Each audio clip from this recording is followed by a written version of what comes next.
Welcome to a continuation of the futuristic fantasy series, Humanity's Evolution. Today, I'm going to read Part 5. A look of resignation grew on Gershom's face. He also felt the tides of opinion shifting against him. The planet project is our future, and if the only way it will be approved is by providing guidance to the new physical entities, then it must be done, he said.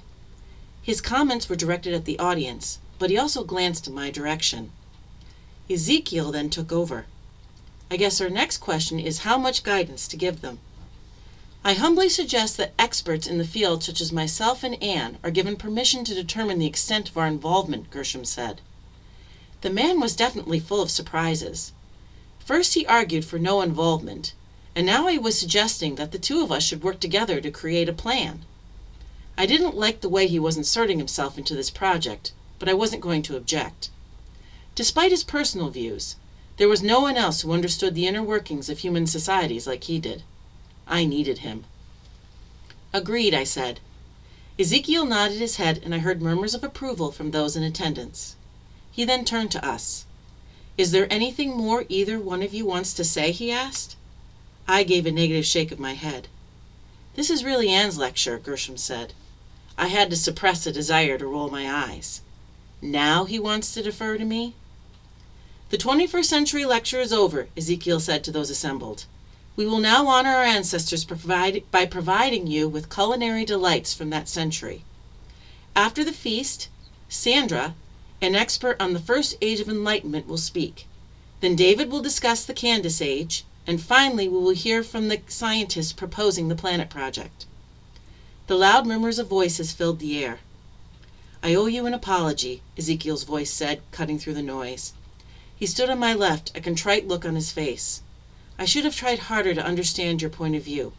It never occurred to me that our changeable natures could make it so hard to understand our ancestors. That is the problem with evolution. The more we grow, the less we understand what we once were.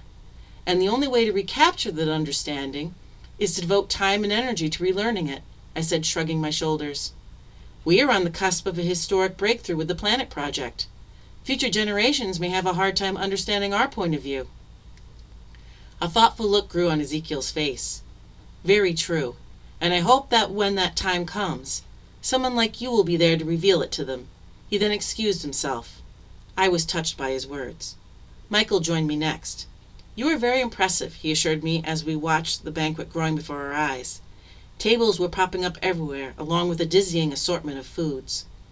I'm sure our ancestors would have been bowled over by the sheer number and diversity of the dishes provided. The tantalizing smells made me appreciate having a nose again. Are you going to partake of the meal? I asked him. Oh, yes, he said, his eyes alight. It has been a long time since I've tasted food. He and I walked over to the nearest table together. He picked up what I knew as a sandwich, dripping a yellowish white sauce. Michael held it before my nose, allowing me to pick up its unique scent. What is this? He asked me. I had seen pictures of this particular item. It is called a sandwich, and I believe it is filled with eggs. Michael's face fell. You mean baby chicks are inside it? Remember, humans are omnivores. Our ancestors were created to eat both meat and vegetables, I told him as he put the sandwich back on the plate. I think it is hard to think of eating actual animals, he said. It sounds rather wrong. Our ancestors would consider what you just did to be wrong, Gershom said, surprising both of us by his sudden presence.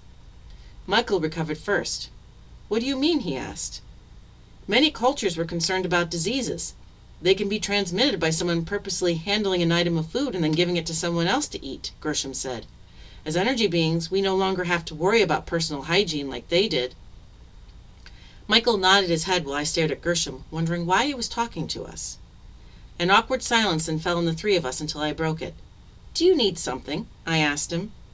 No, Gershom said. I thought that since we're going to be colleagues, we should get to know each other a little better. I exchanged a puzzled look with Michael. I honestly wasn't sure if I wanted to know this little dragon on a personal level. I scrutinized his physical form for a moment. True, a little dragon can be anything, but the physical form chosen did say something about the personality. He was tall, we had similar skin color, he had thick brown hair and intelligent dark brown eyes. I don't think he missed much. and I felt he was doing the same appraisal of my figure. Michael cleared his throat. I'm feeling like a third wheel, he said. Gershom and I now exchanged confused looks as we tried to understand his meaning. You know, Michael insisted. It is something our ancestors would say if they felt like they weren't wanted. Oh, I said, understanding dawning on my face. You mean fifth wheel. Right, Gershom said, nodding his head. Vehicles in the past required 4 wheels, so a 5th wheel would be redundant. Michael rolled his eyes. Whatever, I'm going to eat now, he said, and left us alone. That ends Part 5 of Humanity's Evolution. Next week is Part 6. And if you simply can't wait until then to hear how the story goes, feel free to visit my website, www.reneeannhughes.com, to read Humanity's Evolution in its entirety, as well as the continuing story, Social Conundrums. If you would like to contribute to this series, please feel free to become a Patreon. Details for joining are on my website, and also please subscribe to this YouTube channel so you won't miss any new videos. Goodbye, and thanks for listening.